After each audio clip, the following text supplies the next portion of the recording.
fábrica abstrata, que é na verdade uma evolução do método fábrica.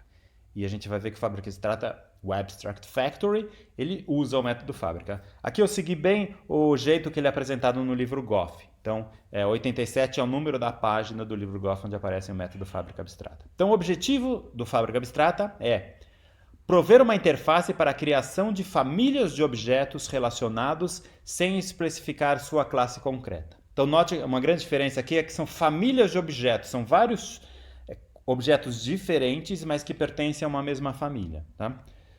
Vamos ver a motivação que o livro dá para a gente. Considere uma aplicação com interface gráfica, visual, que é implementada para plataformas diferentes. Então, por exemplo, para Unix, para Windows, para Macintosh. Então, é o mesmo software que tem que funcionar em 3 plataformas diferentes. Então, lá no Unix, ele usa uma biblioteca chamada Motif. No Windows, ele vai usar as bibliotecas da Microsoft para construção de interfaces gráficas. No macOS, vai usar as bibliotecas da Apple para construir a interface gráfica. Tá? Então, cada vez que ele cria um novo elemento gráfico na interface gráfica, um botão, uma janela, uma barra de rolagem, são comandos diferentes nesses 3 sistemas operacionais para criar. Então, as classes implementando os elementos gráficos não podem ser definidas estaticamente no código. Quando eu estou rodando lá no Linux, por exemplo, eu não posso falar new Windows button para criar um botão daquela biblioteca da Microsoft. Não, porque no Linux não existe a biblioteca da Microsoft. É new numa outra classe. Cada sistema operacional tem que fazer new numa classe diferente. Tá? Então a gente precisa ter aqui uma implementação diferente para cada ambiente. Às vezes, até no mesmo ambiente, por exemplo, o Firefox, no mesmo ambiente, no seu Linux, por exemplo, você pode ter diferentes aparências, que eles chamam de diferentes look and feels. São diferentes aparências do seu sistema. E pode ser que então a gente quer chavear de uma aparência para outra. Então, se a gente está numa aparência dark, é tudo meio preto, escuro assim, o botão vai ser um botão preto, a barra de rolagem vai ser uma barra de rolagem azul escura. Já se você vai para um botão, uma outra aparência light, daí todos os botões são diferentes, todos os elementos gráficos são diferentes, vai ser tudo clarinho, né? Mas então note que são famílias e a gente quer manter a consistência entre essas famílias. A gente não quer misturar um botão preto numa interface light. Não quer criar um botão do Windows quando está rodando no Linux. Né? Aí nem daria certo, vai dar um erro no tempo de execução. Tá? A gente pode solucionar esse problema definindo então uma classe abstrata para cada elemento gráfico. Então o botão vai ter um abstract button. E daí tipos específicos, o Linux button, o Windows button e macOS button, por exemplo, né? Utilizando diferentes implementações para cada aparência ou para cada ambiente. E daí, ao invés de criarmos as classes concretas diretamente com o operador new, no nosso código a gente vai utilizar uma fábrica abstrata para criar esses objetos em tempo de execução.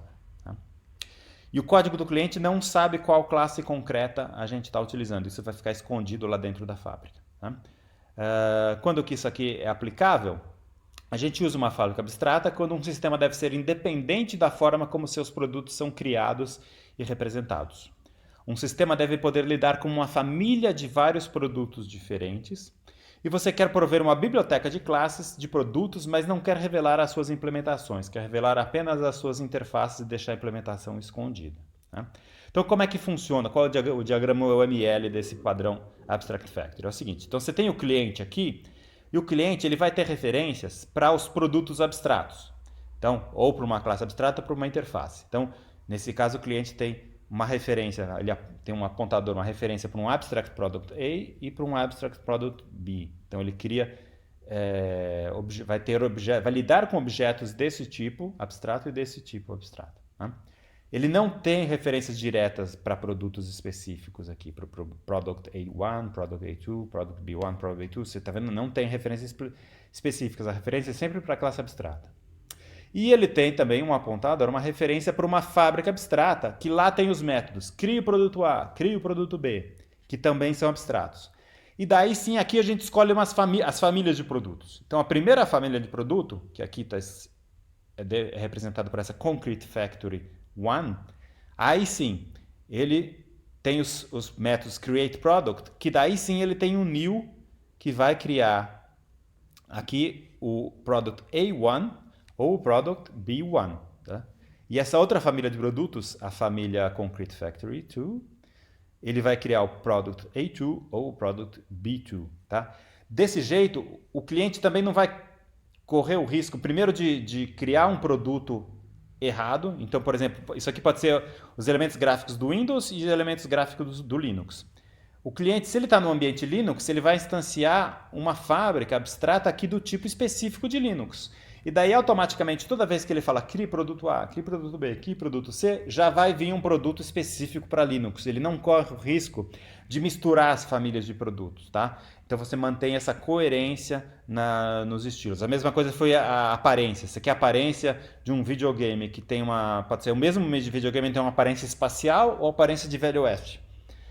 Se você tem uma fábrica de Velho Oeste que só gera produtos do Velho Oeste e outra fábrica espacial que só gera produtos do espaço sideral, você não corre o risco de seu jogo aparecer um cavaleiro, como chama ali? Um pistoleiro em cima de um cavalo numa nave espacial, né? Isso aí não vai acontecer porque você garante a uniformidade. Se bem que tem um filme engraçado que é de uns alienígenas ali que chegam no Velho Oeste, mas isso aí é um caso excepcional. Então vamos lá. Quais são os participantes aqui? Então a gente tem a fábrica abstrata, que no caso desse exemplo das interfaces gráficas seria uma Widget Factory, né? Que é uma fábrica abstrata que gera os elementos gráficos da sua interface gráfica. Daí você tem fábricas concretas, que vão ser subclasses, que pode ser aquela versão dos widgets do Windows, do Unix, do Motif ou do Windows. E daí você vai ter produtos abstratos. Produtos abstratos pode ser uma janela, barra de rolagem, campo de texto. E daí os produtos concretos, né? Então uma janela Motif do Linux ou um scroll bar para o Windows específico. Esses são produtos bem específicos, né? E daí o cliente usa apenas as interfaces declaradas pela Abstract Factory e pelas classes Abstract Product. Assim ele pode funcionar em diferentes momentos com diferentes famílias de produtos, tá? E normalmente apenas uma instância de Concrete Factory é criada em tempo de execução, tá? Você não vai ter várias. E essa instância cria os objetos através desses métodos Concrete Product correspondentes à família de produtos. E ele vai ter vários métodos, um para cada tipo de produto que ela gera, tá? E essa Abstract Factory, ela delega a criação dos objetos para suas subclasses, que são as Concrete Factory, tá? Consequências. Primeiro, esse padrão isola as classes concretas dos clientes que as usam. Facilita a troca de famílias de produtos. Basta trocar uma única linha de código, pois a criação da fábrica concreta aparece em um único ponto do programa, tá? Então, trocando uma única linha de código, você troca toda uma família de produtos. Promove a consistência do produto, não há o perigo de misturar objetos de famílias diferentes. Uma desvantagem é que dificulta a criação de novos produtos ligeiramente diferentes, né? Porque toda vez que você coloca um novo produto, você tem que modificar a fábrica abstrata, modificar todas as fábricas concretas, tá? Então, dá um trabalhão ali para colocar um novo produto. É o preço que você tem a pagar por esse ganho em flexibilidade, tá? Então, de novo, aqui tem que a gente chama de um trade-off, né? Você ganha em flexibilidade, mas você perde um pouco em complexidade, você vai ter mais classes no seu sistema, tá? Então, só vale a pena usar esse padrão quando essa flexibilidade vai ser útil, tá? Porque se o programa vai ficar mais complexo, você não quer complexidade a mais à toa. Você só coloca essa complexidade a mais se ela for útil para você, tá? Então, isso é com qualquer padrão de projeto. A gente não fica usando padrão só por usar padrão, porque é legalzinho usar padrão. Não. Você só vai usar o padrão quando ele te traz um benefício concreto para aquilo que você está precisando fazer agora, tá? Você não coloca um padrão e fala, talvez daqui 6 meses eu vou precisar usar isso. Não. Você não faça isso. Só quando ele vai trazer um ganho para você hoje, implementando isso hoje, tá bom? Vamos dar uma olhada então em implementação, como que a gente implementa. As fábricas abstratas, em geral, são implementadas como singleton, porque não faz sentido ter várias fábricas no seu sistema. Em geral, você só vai ter uma, então é um singleton. Na fábrica abstrata, a gente cria um método fábrica para cada tipo de produto, né? Então, cria botão, cria barra de rolagem, cria campo de texto. E daí cada fábrica concreta vai implementar o código que cria os objetos de fato. Se a gente tem muitas famílias de produtos, né, pode ser que você tenha um sistema, naquele videogame, por exemplo, você pode ter 40 coisas diferentes que pode aparecer na tela do videogame. Daí isso vai gerar um excesso de fábricas concretas. Você vai precisar de 40 fábricas concretas para cada família de jogos. Aí é muita coisa. Quando a gente tem isso, Daí o que a gente faz é usar em conjunto o padrão prototype, que a gente vai ver num outro vídeo seguinte. A gente vai ver que esse padrão prototype ele ajuda bastante, porque a gente daí cria um dicionário mapeando os produtos, a gente não precisa ficar criando essas várias classes. Depois a gente vê como funciona isso. Em linguagens dinâmicas como Smalltalk, Ruby, Python, onde as classes são objetos de primeira classe, então a própria classe é um objeto nessas linguagens dinâmicas. A gente não precisa guardar uma instância prototípica desse padrão prototype. A gente guarda uma referência para a classe, daí a gente usa o método new para construir as instâncias. Isso vai ficar mais claro quando você for usar uma linguagem dinâmica, tipo quando você for aprender Python. Em Java até dá para fazer essa simplificação, mas é complicado, não fica tão... Usando a parte de reflexão de Java, mas não fica tão simples quanto fica nessas linguagens dinâmicas tipo Python. Né? E a gente pode fazer umas fábricas extensíveis. Qual que é a ideia aqui? Normalmente, cada tipo de produto tem o seu próprio método fábrica, né? Crie botão, crie barra de rolagem. Mas isso torna a inclusão de novos produtos no nosso sistema complicado, né? Como eu já falei. Então, uma solução é usar apenas um método fábrica que recebe como parâmetro, por exemplo, com um string, o que precisa ser feito. Então pode ser assim, por exemplo, um método make, que devolve um produto, e ele recebe como parâmetro um string, thing to be made. Então você fala make button, passa o string button como parâmetro, e daí ele gera o botão. Agora, como que você implementa isso lá dentro, a gente vai ver exemplos. Tá? Isso aumenta a flexibilidade, mas torna o código menos seguro, porque a gente não vai ter verificação de tipo do compilador. Então, porque ele sempre devolve algo do tipo genérico product.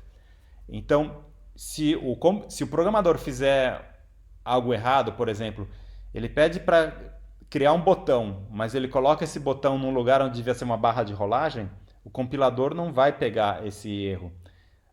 Então pode ser que dê algum erro em tempo de execução ali quando o sistema está rodando ali, o que é uma coisa desagradável, né? Mas sempre tem as vantagens e desvantagens, né? Toda decisão que o arquiteto de software faz tem coisas boas e coisas ruins. Então aqui, de novo, a gente diminui e simplifica porque vai ter um único método make que gera todos os produtos, mas a gente perde nessa verificação de tipos pelo compilador. Vamos ver um exemplo, tá? De novo, o Goff, ele tem exemplos em C++ e Smalltalk, a gente vai ver um exemplo em Java. Esse é um exemplo que eu peguei desse desenvolvedor do Eugene Paraschiv, da Romênia. É um código que está no GitHub, com a licença de software livre MIT, e ele é um exemplo de código de uma fábrica de brinquedos, tá? Eu vou abrir aqui o meu Eclipse, que a gente vai ver a fábrica de brinquedos que ele fez. Então, como é que funciona? Primeiro ele tem essa classe Abstract Factory, que ele fez uma Abstract Factory bem genérica, ou seja, usando a programação genérica, generics, ele passa como parâmetro o tipo T, que vai ser o tipo de coisa que essa fábrica abstrata vai depois, quando se tornar uma fábrica concreta, que tipo de coisa que ela vai lidar. Tá? E daí ele tem esse método fábrica, que é o create, né? Esse factory método aqui, que é o método create, e você passa como parâmetro um string que diz o tipo de coisa que você quer criar. Tá? Então essa é uma classe abstrata super simples, com um único método fábrica. Tá? E daí ele tem subclasses dessa fábrica abstrata. Primeiro, então, lembra, é uma fábrica de brinquedos, e os brinquedos que ele tem no exemplo são bonequinhos de animais, que representam animais. Tá? E os animais podem ter várias cores diferentes. Então, sei lá, a gente vai ver exemplos aqui. Então, como que ele faz? A classe Animal Factory implementa essa Abstract Factory aqui. Essa Abstract Factory, Abstract Factory ele definiu como uma interface, tá? Não é uma classe abstrata, é uma interface, então por isso que tem o implements aqui, não extends. Abstract Factory do tipo animal. Tá? Então virou uma fábrica específica para animais aqui. Tá? E daí ele tem esse método create, que é o método fábrica, recebe como parâmetro o tipo de animal que tem que ser criado. Tá?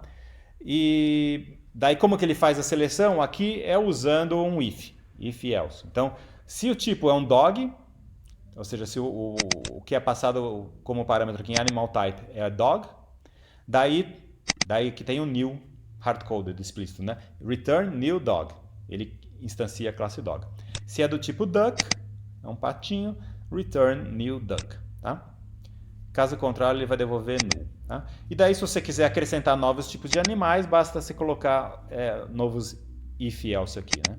Note que isso é apesar do padrão fábrica estar numa boa orientação a objetos, a implementação desse método create com esse monte de if else não é boa orientação a objetos, né? Então aqui dentro é algo que a gente poderia melhorar depois quando a gente vê o padrão prototype. É um jeito bem elegante orientado a objetos de a gente remover esse monte de if else daqui de dentro, tá? Mas essa aqui é a nossa fábrica abstrata. Ele criou também, além da fábrica de animais, né? E daí tem, vamos ver, o animal dog. Vamos ver a classe dog ali, a classe dog aqui, por exemplo. A classe dog é muito simples. Eles têm, primeiro a classe animal, que é a superclasse, né? Então, deixa eu ver, animal.java. Tem uma interface animal, coisas do tipo animal, ele simplesmente devolve o tipo de animal e devolve também o som que o animal faz. Então, o dog, quando você pergunta qual é o tipo, ele fala dog. E quando você pergunta qual é o som que ele faz, ele barks, ele late, né? Uau. Tá? Então essa é a classe animal, depois tem outra implementação do duck, que é parecido na mesma linha. E além dessa classe Animal Factory, ele tem uma Color Factory, que é uma fabricante de cores, dos cores dos brinquedinhos, né? E daí exatamente seguiu do mesmo esquema que ela fez. O Animal Factory fez o Abstract Factory. A única diferença é que passa color aqui como parâmetro. E as cores, de novo, se é brown, é marrom, ele faz um new na cor brown. Se é branco, ele faz um new na cor white, tá? Então, uma coisa muito simples, tá? E daí aqui tem um exemplo. E daí tem o Factory Provider. Esse Factory Provider, isso não faz parte do padrão, não é obrigatório, mas é outra coisa interessante que ele fez. Que é o seguinte, ó. É uma classe Factory Provider que tem esse método getFactory, que recebe como parâmetro que tipo de fábrica que você quer. E se você passa uma fábrica do tipo toy, ele te devolve uma Animal Factory. Ele fala, quero uma fábrica de brinquedos, daí ele te devolve uma Animal Factory. Se você pede uma fábrica de cores, ele te devolve uma Color Factory, tá? Então, isso aqui é como se fosse uma fábrica de fábricas, né? Você passa como parâmetro o tipo de fábrica que você quer e ele devolve uma fábrica daquele tipo de elemento, tá? Uma fábrica de fábricas, de certo modo, que ele criou aqui, tá? De novo, tem aqueles if e else feios, né? Que a gente poderia resolver, por exemplo, usando o padrão prototype. E daí vamos ver um exemplo de uso para terminar, né? Como que a gente usa isso? Então tem esse método main aqui. O que ele faz? Primeiro ele tem essa fábrica abstrata aqui. E daí ele faz o seguinte, ó, na fábrica abstrata eu quero que você guarde ali o meu toy. Não, desculpe, guarde o meu toy não. Você pede para o Factory Provider criar uma fábrica, me devolver uma referência para uma fábrica de brinquedos. Daí ele guarda aqui. Daí, usando essa fábrica de brinquedos, cria um dog, cria um cachorrinho. E daí, esse cachorrinho é guardado nessa variável toy aqui, tá? Daí, de novo, ele usa o Factory Provider pela segunda vez para pegar uma fábrica de cores.